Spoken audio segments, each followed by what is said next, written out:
D'un côté. Mesdames, Messieurs, bonjour. Dernière semaine de l'année est l'occasion pour l'équipe de Kinkeliba de rendre hommage à ces personnes, à ces sociétés qui pour nous sont des modèles et des références. Au cours de cette année 2022, on les a vus se déployer un tout petit peu dans nos quartiers. Ce sont ces agents de l'UCG, Sonaged désormais. Eh bien, pour ce premier numéro de cette dernière semaine de l'année, nous voulons rendre hommage à tous ces techniciens de surface qui se battent pour rendre nos quartiers propres. C'est une question d'hygiène et de santé publique. Au cours de ce numéro, eh bien, nous retrouverons le directeur général de la Sonaged. Avant cela, vos chroniques habituelles, la gym avec le coach Tandara. Deux chroniques particulièrement Tafa que vous avez vu à l'œuvre il y a tout juste un instant. Laura que nous retrouverons également et bien sûr Alioune Badara Khan pour interroger nos invités du jour. Suivez-nous pour évidemment vivre au quotidien le parcours de ces techniciens de surface.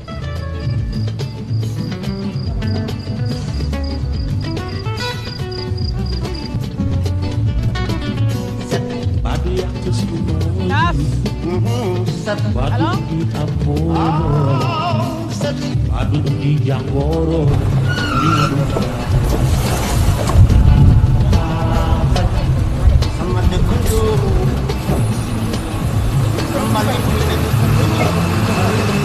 mon cher Alioune, oui. Attention. Bien, alors première expérience, comment ça se passe? Ben ça va, c'est magnifique, c'est magnifique. Ils ont toute mon admiration, ces braves travailleurs de l'UCG, Sonaged, ceux-là qui se réveillent tôt, avant tout le monde pour procéder au nettoiement de nos villes, voilà, de tout le Sénégal, hein, parce qu'aujourd'hui ils sont un peu partout à travers le pays. C'est vrai. Et véritablement c'est le rythme de travail, c'est un rythme intense mais qui demande beaucoup de générosité, beaucoup d'abnégation et aussi beaucoup de professionnalisme, hein, parce que tout ce que vous voyez là, c'est de la méthode, hein, c'est une vraie organisation derrière, voilà, qui pousse et qui fait que brutalement, à notre réveil, nous citoyens, disons, on va dire lambda, Dakar est propre, nos villes sont propres et on peut brutalement vaquer à nos occupations, à nos activités. Vraiment, je leur tire le chapeau. Ils sont magnifiques. Je te laisse continuer le job. À tout à l'heure. À tout de suite. On y va les gars.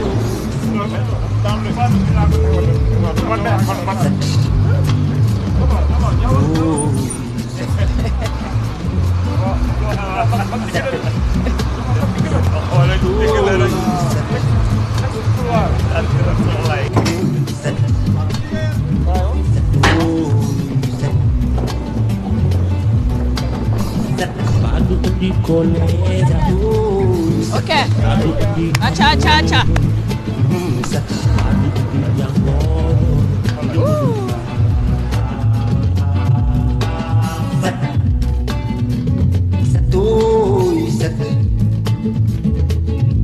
Écoute, Tafa, viens. Oui, on va démarrer ta chronique maintenant. Le sujet que tu proposes aux téléspectateurs pour ce numéro spécial, ça parle de quoi? Je vais parler de recyclage d'ordures pour en faire des matériaux de construction, parce qu'aujourd'hui dans mon domaine on utilise beaucoup de matériaux qui sont recyclés. Donc on laisse ça par exemple, parce qu'ici on ne parle plus d'ordures, mais on parle d'or dur, parce que c'est de l'or. De l'or, des dur, voilà. Parce que là actuellement on peut l'utiliser pour faire beaucoup de choses, des matériaux qui sont déjà très résistants et qui sont adaptés déjà par rapport au type de construction qu'on est en train de faire à travers le monde, même ici au Sénégal. Même aujourd'hui, on peut voir des maisons qui sont à 100% à base d'ordures, avec des briques qui sont à base d'ordures. Mais pour l'instant, au Sénégal, ce qu'on voit, on voit par exemple des pavés qui sont à base de plastique. Tout ça fait. De plastique, parce que déjà... Plastique recyclé. plastique recyclé. Oui. C'est comme On les plastiques, voilà. dans l'ordure, comme ça, dans les ordures. Dans les ordures, c'est ce qu'on fait même. Hein. On va au niveau des ordures, on prend tout ce qui est plastique, que ce soit des sachets, que ce soit des bouteilles. Par exemple, ici, tout est important, viens. Tout est important, que ce soit, pardon, grand. Que ce soit les bouteilles en plastique, que ce soit les sachets en plastique. Donc tout ça, aujourd'hui, on peut l'utiliser pour en faire, par exemple, des pavés. À l'instar du jeune Ibrahima Diallo qui se trouve à Diourbel, c'est ce qu'il utilise. Donc le mélange reste homogène, 50% de plastique, 50% de sable. Et là, on a des pavés qui sont 10 fois plus résistants que les pavés conventionnels. Très bien. Allez, je te laisse. Il faut qu'on... Voilà, on retourne bosser. Il faut qu'on retourne bosser, les gars. Allez, suivez-nous. Attention, attention. Oh!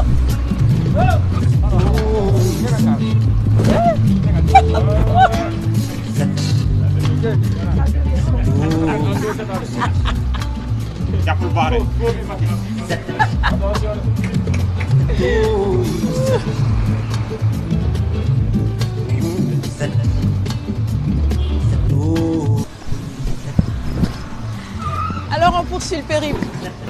Comment vous nous trouvez sur le terrain? Ouais, vous êtes formidable, vraiment, vous êtes formidable. Merci. Je vous encourage de devenir ministre. Merci beaucoup. Allez, on continue.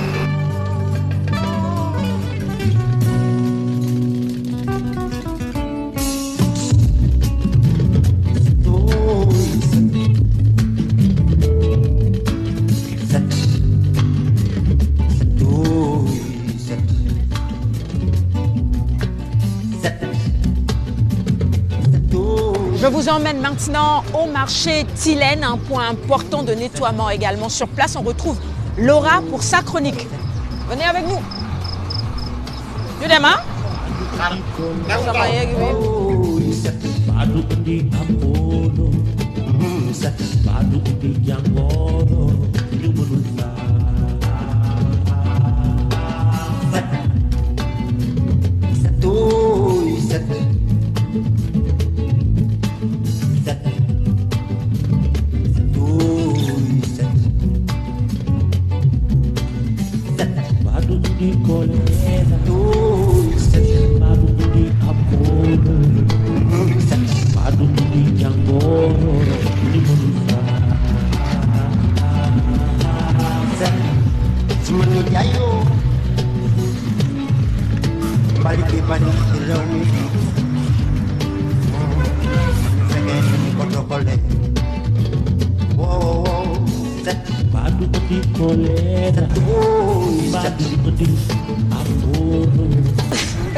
Le boulot se poursuit.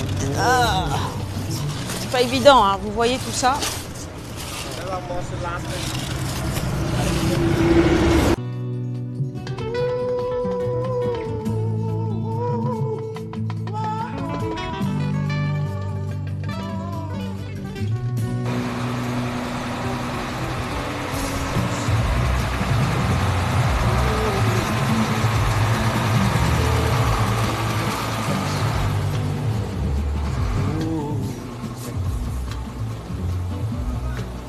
Bonjour DG.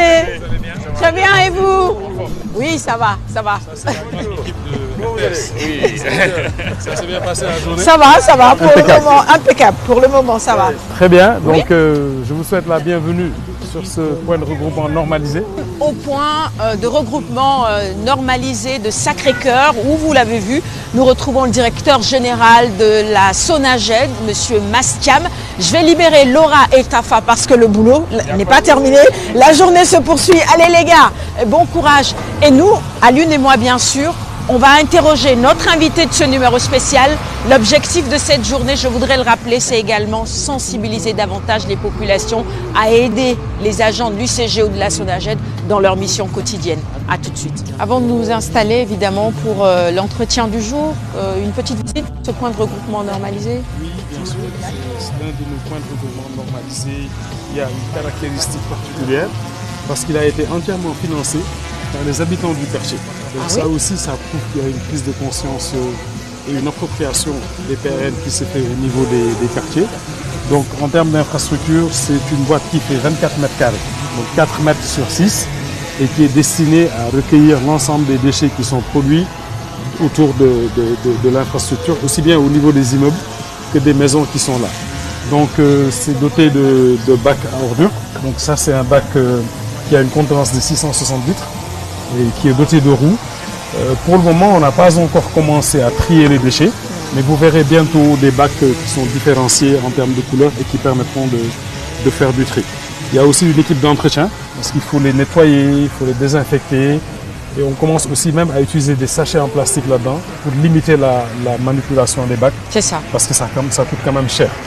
Donc c'est un peu ça le setup du point de regroupement normalisé. On commence même à fleurir un peu. Ça, c'est un aspect qui doit intéresser Alioune, hein? Certainement. Oui, les fleurs, vous connaissez tout mon amour, tout mon attachement pour l'environnement, parce que quand même, on dit quoi, un pays brutalement, son niveau de développement se reflète à travers brutalement son niveau également de propreté, d'hygiène et surtout l'importance qui est accordée à l'environnement. Et aujourd'hui au Sénégal, quand on voit ce travail-là magnifique du CG, son agent est en train d'abattre, on a des raisons véritablement d'être optimistes et de penser que demain notre environnement serait totalement sain. Et puis surtout ces PRN, je pense qu'ils ont révolutionné un peu la prise en charge un peu de la question des désordres au Sénégal. Ils ont vraiment amélioré la situation. On fait le tour? Comment vous est venue l'idée DG de mettre sur pied de telles... Ça c'est votre initiative. En réalité, la mise en place de ces PRN, l'idée nous est venue, je vous en prie madame, l'idée nous est venue quand on a constaté qu'il y avait beaucoup d'animaux en divagation qui venaient régulièrement. C'était en particulier au niveau de Kurgorgi, à côté du siège de l'ex-UCG. Il y avait beaucoup d'animaux en divagation qui venaient et qui mangeaient en fait les ordures à même le sol. Donc d'abord on a essayé de mettre en place des bacs pour éviter ce phénomène, mais on a constaté que les animaux venaient et faisaient tomber les bacs pour pouvoir récupérer le contenu. Donc c'est de là que nous est venue l'idée de mettre une cage. Et puis après, chemin faisant, on a mis une dalle et puis on a commencé à mettre une signalétique qui a permis de créer déjà des réflexes primaires vis-à-vis de gens du quartier qui commençaient à venir et qui déposaient naturellement leurs déchets dans les bacs prévus à cet effet. Et dans une deuxième phase, on a commencé à brander le site et à mettre des consignes pour que les gens ne déposent pas les ordures à même le sol. On a augmenté la capacité et aujourd'hui, on a même mis en place un système d'éclairage solaire qui fait que la nuit, les gens peuvent aussi fréquenter le point de regroupement. Le personnel aussi, dès le début, on a commencé à mettre des agents de sensibilisation là-dessus qui échangent avec les clients, pour les gens qui fréquentent le point, pardon, pour leur préconiser les meilleures méthodes en termes de conditionnement des déchets. Parce que ça aussi, c'est une difficulté. Les gens n'ont pas l'habitude de mettre les déchets dans les contenants appropriés. C'est ça. Donc finalement, ça devient même une infrastructure d'abord de sensibilisation des gens. Mais pour nous, c'est aussi le premier niveau de tri sur lequel on va travailler à partir des domiciles. Parce que pour avoir une gestion vertueuse des déchets, il faut qu'on introduise le tri. Et cette infrastructure va être très importante parce que, je vous donne un exemple concret, on peut décider demain de trier le plastique à partir des points de regroupement normalisés et l'acheminer directement vers des filières de valorisation plutôt que de tout mettre dans le camion pour les emmener en décharge. Absolument. C'est un peu tout ça, l'esprit de l'économie circulaire. Et les déchets au Sénégal se prêtent beaucoup plus à ça, à de la réutilisation, de la valorisation primaire. Et nous pensons en particulier au plastique et aussi les déchets organiques végétaux qu'on peut convertir en compost. Et c'est tout l'intérêt de cette mutation UCG en SONAGED. Et j'imagine bien, alors DG, qu'au regard de l'importance des PRN, de leur utilité, aujourd'hui vous croulez carrément sous le poids de la demande. Parce que tout quartier de Dakar rêverait d'accueillir aujourd'hui un tel PRN. Absolument, et il faut s'en féliciter. Ça veut dire qu'il y a une bonne appropriation de cette infrastructure par les populations. D'ailleurs, nous travaillons à élargir l'empreinte des PRN. On nous en demande partout. Et pour donner un chiffre, je pense que la demande latente dépasse 500 unités. Et dans le cadre de nos programmes, on a prévu d'en réaliser sur l'année 2023 à peu près 200. Donc c'est quand même insuffisant parce que nous pensons que plus on en aura, moins on aura de difficultés dans la gestion de notre système de collecte. Parce qu'en plus de cet aspect proximité dont j'ai parlé, c'est aussi un moyen de limiter la dépendance envers le camion de collecte. Parce que les gens se plaignent beaucoup des klaxons, etc., qui demeurent quand même un mal nécessaire compte tenu du niveau d'urbanisation de certains quartiers et de l'inaccessibilité de certaines rues. L'existence de cette infrastructure permettra aux gens d'aller y déposer leurs ordures 24 heures sur 24, donc sans aucune dépendance envers le camion, comme je l'ai dit tout à l'heure. Mais mieux, ça aura aussi un impact sur le coût même du service de nettoiement, parce qu'on aura de moins en moins ce système de collecte itinérante. Donc les circuits de collecte seront beaucoup plus rationnels. Ça aura même un impact sur la mobilité urbaine et les bouchons. Et ça fait partie du mobilier urbain aujourd'hui, on peut le dire, hein, parce que quand même ça rend attrayant voilà, n'importe quel cadre. J'en sais quelque chose, hein, moi qui suis aujourd'hui à Tivaouane Peulh, donc grâce à notre PRN, bon, on bombe un peu le torse quand on marche dans Tivaouane Peulh. Donc voilà, parce que c'est un motif d'orgueil, de fierté pour toute la cité, et j'imagine également que c'est le même état d'esprit pour tous les autres quartiers de Dakar qui en disposent. Alors parlons aujourd'hui du changement institutionnel de l'UCG. Nous en sommes à la Sonaged. Qu'est-ce que cela pourrait occasionner comme avantage pour une meilleure prise en charge de la question des ordures ici dans notre pays? Et c'est bien donc de revenir sur la pertinence d'un tel changement. Voilà, il faut d'abord dire que ce n'est pas une mutation, mais c'est une nouvelle création. En réalité, la Sonaged va phagocyter l'UCG et d'autres structures qui s'activaient aussi dans la gestion des déchets. Pour nous, c'est important parce qu'on passe d'un statut d'unité administrative à un statut de société anonyme. Donc ça augmente plus d'autonomie. Plus d'autonomie, plus de liberté, plus d'outils, plus de moyens, notamment sur le plan financier, mais aussi plus de gouvernance. Parce que là, on a un conseil d'administration, on a la possibilité de mieux planifier les actions au quotidien. D'ailleurs, le premier conseil d'administration qui vient de se tenir a validé l'organigramme de la société, la grille de salaire. On travaille sur un plan stratégique de développement qui va gouverner l'ensemble des actions de la Sonaged pour les 5 prochaines années.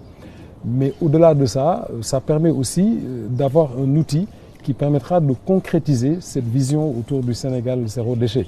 Ce qu'on retient souvent de ce programme, c'est l'aspect festif qui entoure les Bessoub Setal, mais il faut comprendre qu'il y a une logique stratégique derrière qui se veut gagnante et qui consistera à introduire réellement des nouvelles infrastructures de gestion de déchets au Sénégal, ce qui va nécessiter des investissements importants qui vont être faits par l'État, mais aussi l'implication du secteur privé, national et international, et enfin les collectivités territoriales qui sont détentrices aujourd'hui de la compétence de gestion du cadre de vie. Donc tout ceci doit se faire en bonne intelligence et la Sonaged sera un peu le liant entre ces différentes structures. Parce que vous savez qu'au Sénégal, il y a eu beaucoup de modèles qui ont été testés depuis plus d'une 50aine d'années. On a vu pour la gestion des ordures la SOADIP, la SIAS, Kadakar à un moment donné. Et nous pensons qu'aujourd'hui, avec l'évolution dans le monde, ce modèle de société anonyme nous paraît beaucoup plus adapté pour préserver la souveraineté de l'État du Sénégal sur le secteur industriel des déchets et aussi nous donner les moyens d'aller sur le marché, de signer des partenariats, de créer des entités ou entreprises à vocation économique en relation avec le secteur privé.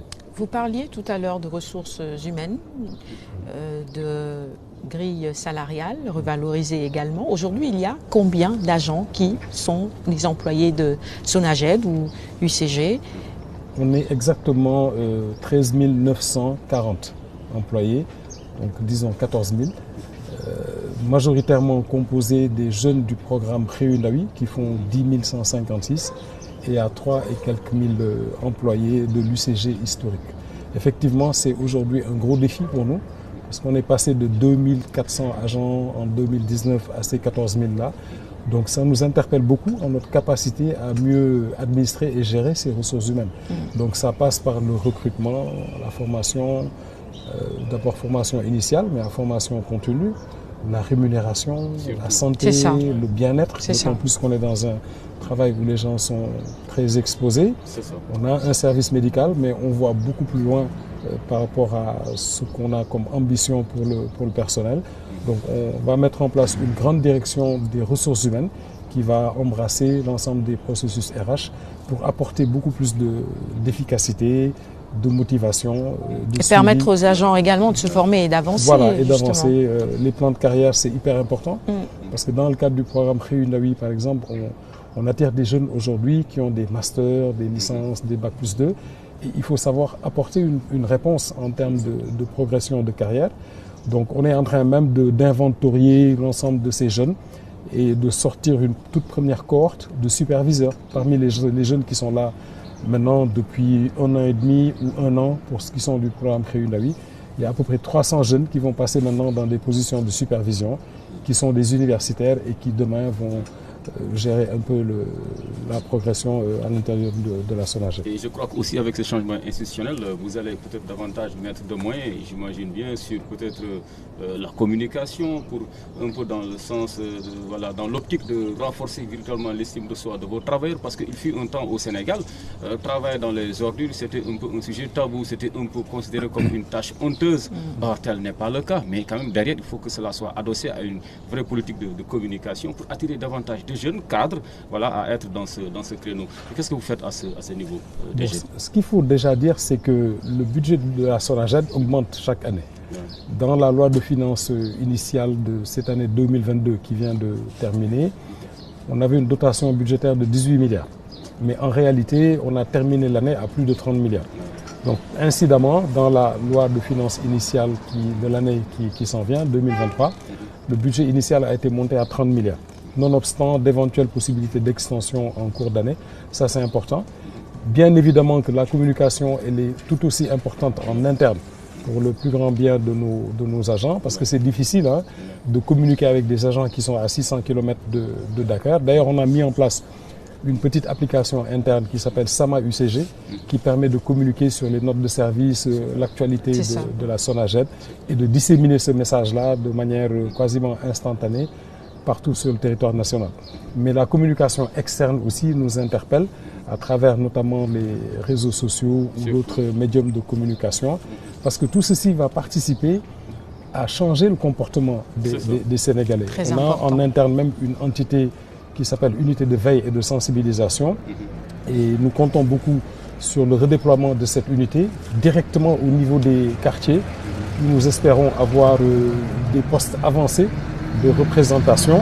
Tout ceci, c'est de la communication et c'est cher, je pense que vous le savez, mais c'est important parce que c'est comme ça qu'on va changer in fine le comportement des Sénégalais. Mais tout ceci, le chef de l'État l'a dit, doit partir de la cellule familiale, faire l'école, l'université, pour qu'on puisse avoir un Sénégalais qui aura un profil très différent dans quelques années. Alors pour une meilleure... Bon, bon allez-y, c'est une question très précise. En termes justement de salaire, on est à peu près entre quelle fourchette et quelle fourchette? Oh, Sarah, ça... Non, juste une petite estimation. Ça ne se dévoile pas. Une petite estimation on peut partir de combien à peu près? C'est de la transparence. Vous savez, aujourd'hui déjà, on parlait beaucoup de technicien de surface. Nous, on n'utilise plus ce mot-là. On parle d'agent de propreté. D'accord. Parce qu'on n'est pas dans la saleté, excusez-moi du terme, on apporte de la propreté. C'est ça. Donc aujourd'hui, les gens qui intègrent l'UCG comme agent de propreté, comme ces jeunes que vous avez rencontrés ce matin, soit dans les circuits de collecte ou au niveau des points de regroupement normalisés,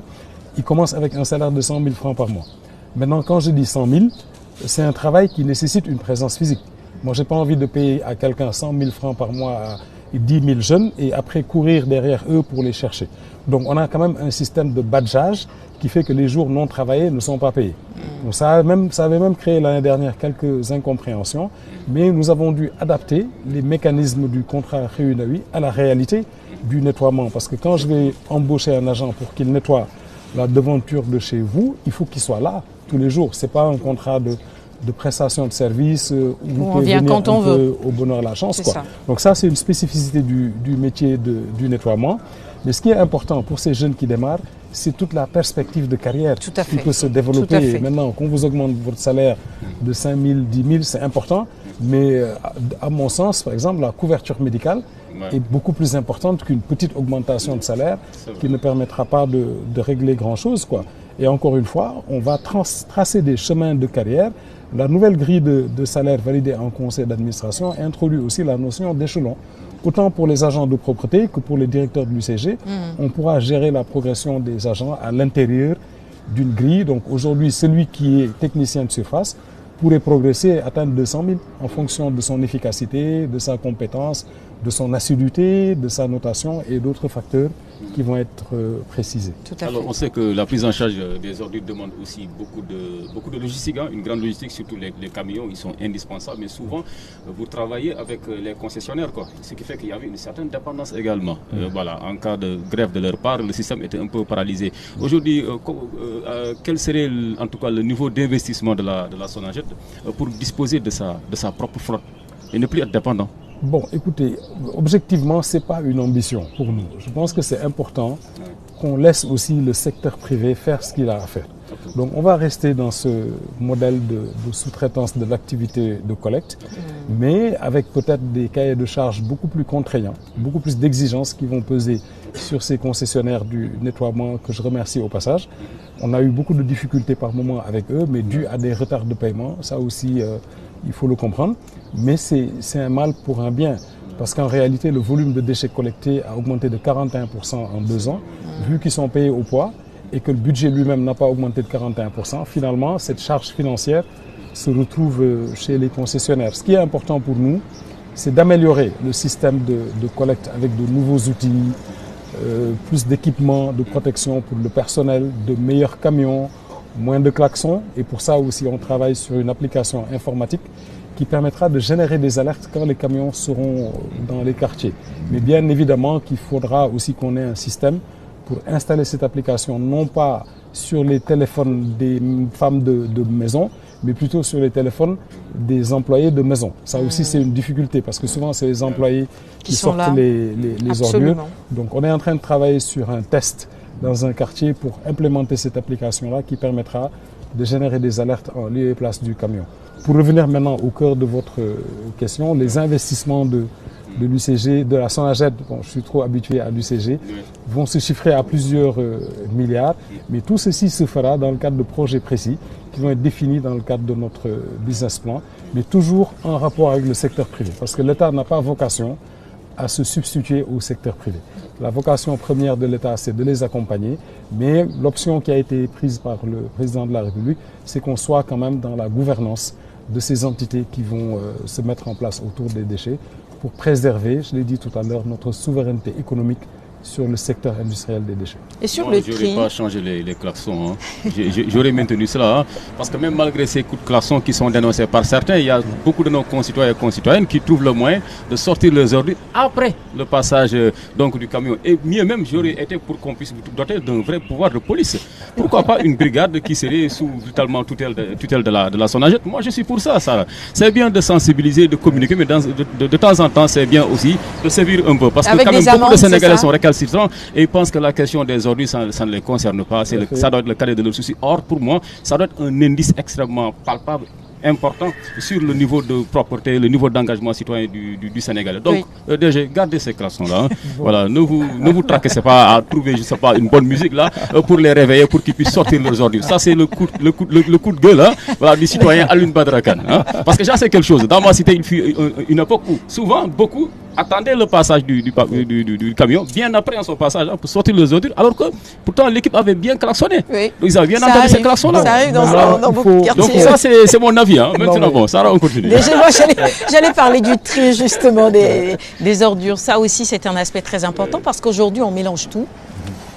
Électronique, les ordures, les plastiques, tout est mélangé. Or, avec le tri, on peut évidemment faire du recyclage et gagner rapidement même de l'argent pour certains, créer d'autres emplois aussi. Vous parliez tout à l'heure de ces bacs à ordures de couleurs différentes. Quand est-ce que vous allez lancer le projet? Comment est-ce que ça va se passer justement à ce niveau-là aussi? Je vous confirme que c'est dans notre feuille de route, mais il est quand même important de dire qu'il y a beaucoup de Sénégalais comme Alioune et moi, une fois qu'ils voyagent, dès qu'ils reviennent, ils commencent à parler de tri. Il faut savoir qu'il y a beaucoup de pays beaucoup plus développés que le Sénégal, où le tri a commencé il y a moins de 5 ou 10 ans. Maintenant, c'est très joli de mettre des bacs de couleurs différenciées et de trier. Par contre, si c'est pour tout remettre dans le même camion, ça n'a pas de sens. Absolument. Il y a beaucoup d'entreprises aujourd'hui qui font du tri en interne, mais en l'absence d'un système de prise en charge de ces produits de tri, ça n'a pas de rationalité sur le plan environnemental. Donc il faudrait des camions voilà, différents. On est en train de travailler sur toute une chaîne logistique qui va partir, comme je l'ai dit tout à l'heure, du PRN. Ça serait bien qu'on puisse trier par exemple le plastique à partir d'ici, mais il ne faudrait pas que ça aille dans le camion. Il faut que ça aille dans un camion dédié et que ça aille dans une usine de valorisation de plastique. Donc nous travaillons sur la mise en place de cet écosystème industriel pour que ça ait du sens. Parce que trier, ça va au-delà de mettre des bacs de couleurs différentes. Donc nous travaillons plus sur la chaîne de valeur qui sera issue de ce tri. Une fois que ça sera prêt, disons parallèlement à ça, On travaillera aussi sur des programmes de sensibilisation parce qu'on ne trie pas n'importe comment les déchets à partir des ménages, des écoles et ensuite on pourra déployer tout le système. Mais pour nous, c'est une direction absolue, pas négociable. Il faut qu'on y aille parce que c'est comme ça qu'on va créer de la valeur économique à partir des déchets. C'est tout le sens de cette nouvelle orientation pour aller vers l'économie circulaire. Le désensablement, c'est aussi vous? Oui, disons plus par devoir que par obligation, parce que finalement, on s'est rendu compte qu'il y a une forte convergence entre ces différents types de déchets, entre guillemets, que ce soit même les déchets liquides, les déchets solides, les grands encombrements, le sable, tout finit dans les bacs à ordures ou dans les décharges. D'ailleurs, quand on regarde la caractérisation des déchets de manière générale au Sénégal, elle est faite à plus de 40% de particules fines, c'est du sable. Donc c'est bien que l'État vienne avec des programmes de pavage, tout ça. Ça va réduire même le volume des déchets et donc in fine la facture et ça va aussi faciliter le tri. Donc oui, on le fait, on désensable parce qu'à défaut de désensabler, c'est un tas de sable qui devient un tas de gravats. Après on dépose des ordures dessus. Et après, on nous reprochera de ne pas faire notre travail. Alors, je vous emprunte ce mot sorti de votre bouche, convergence, ça me semble extrêmement important parce que quand on voit un peu le secteur de l'assainissement, il y a aussi d'autres structures publiques qui interviennent là-dedans.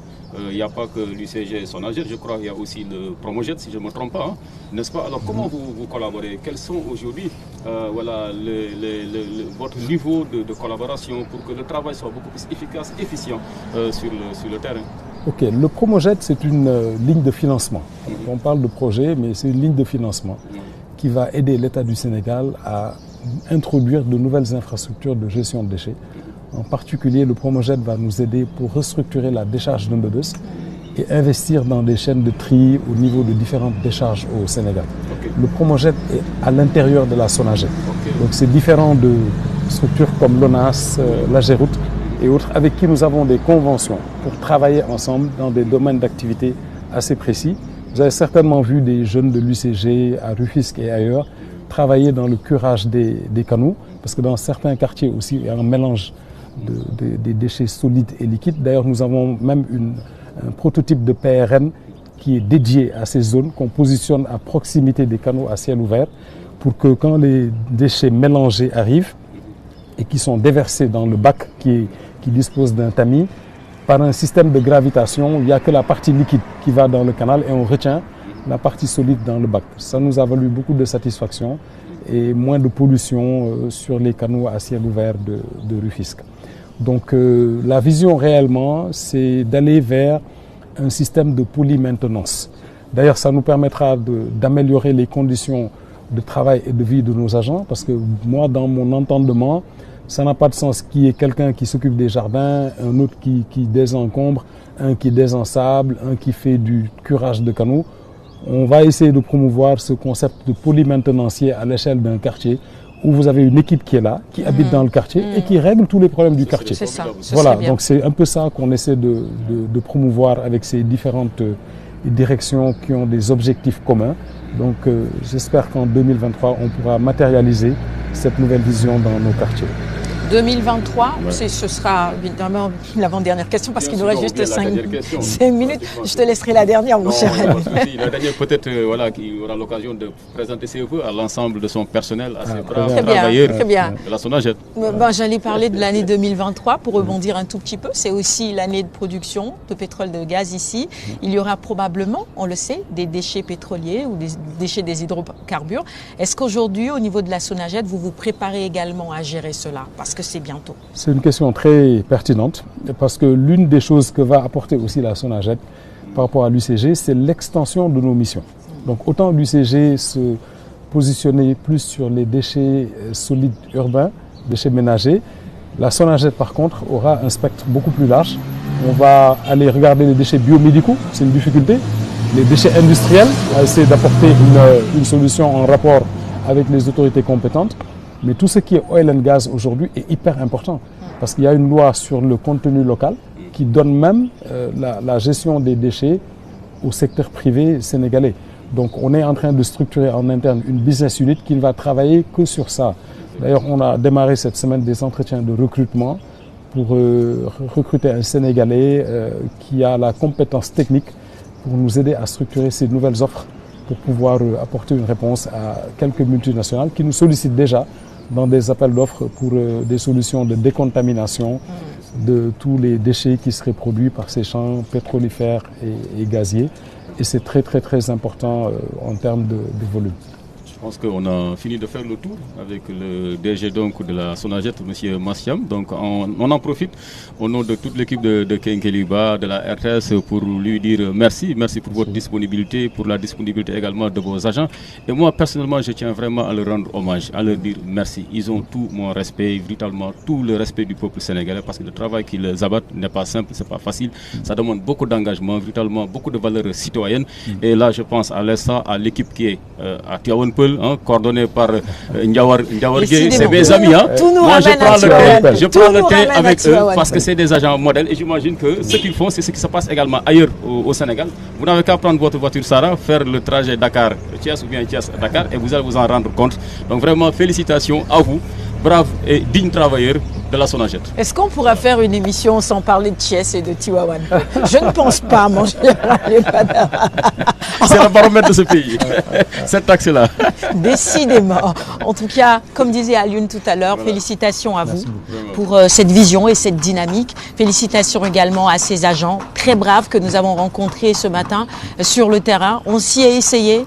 C'est pas évident du tout, ce qui les rend encore plus braves et plus courageux. Et je voudrais, avant de terminer ce magazine, lancer véritablement un appel à toutes les populations à davantage vous aider dans votre mission. C'est une question d'engagement citoyen également.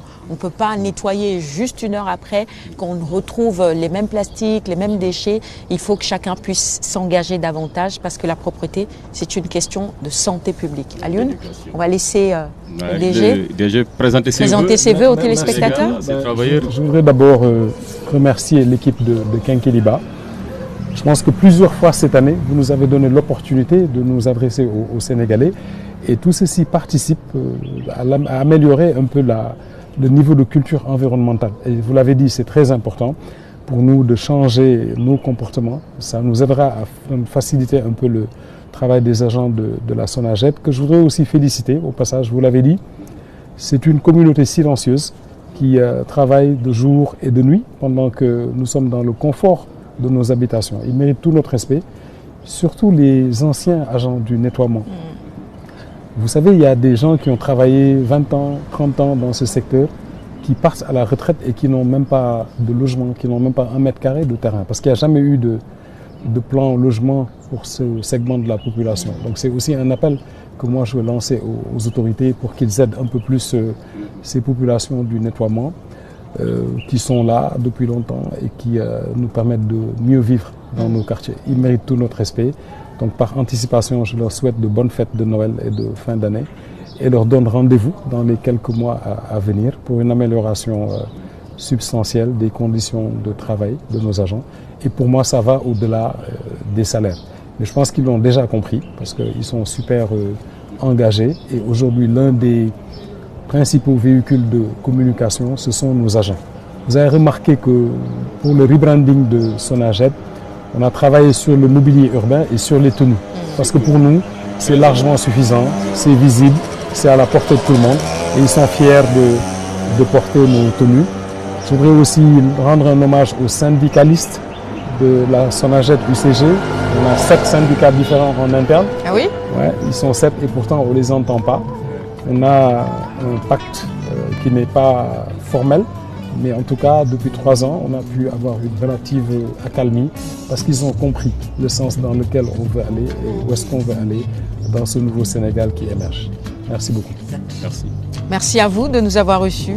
Merci à vos équipes qui nous ont accueillis véritablement et facilité cette émission. Merci également aux équipes techniques de la RTS qui nous ont accompagnés dans cette aventure aujourd'hui. Je le disais, c'est le premier numéro de cette dernière semaine de l'année. Eh bien, je voudrais par anticipation vous souhaiter de très belles fêtes et que déjà 2023 qui s'annonce nous apporte de très très belles choses et de belles perspectives pour chacun d'entre nous. À très bientôt. À demain, pour ne pas dire 6h30 pour un nouveau Kenkeliba. Merci messieurs, on y va. Merci la reine. Merci beaucoup.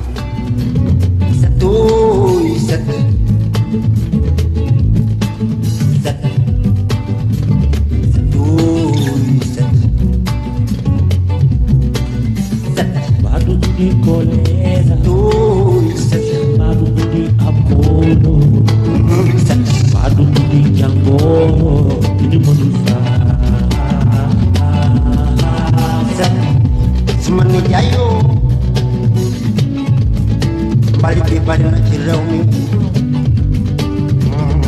nañu fexe nañu ko doxalee wow set Badu di kolera set di afono set Badu di jangoro di manusia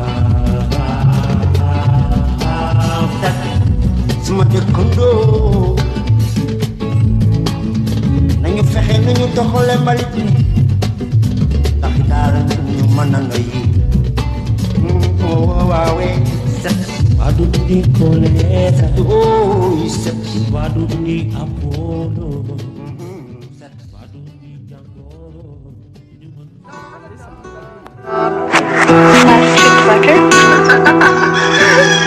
I gotta wake up early in the morning, a long way but go because I gotta find my way. The Lord need to stand up, get better warning, which makes me know where is the line, what's left to be done. Li lay bolé ci lepp li tax ba duñ la faté ya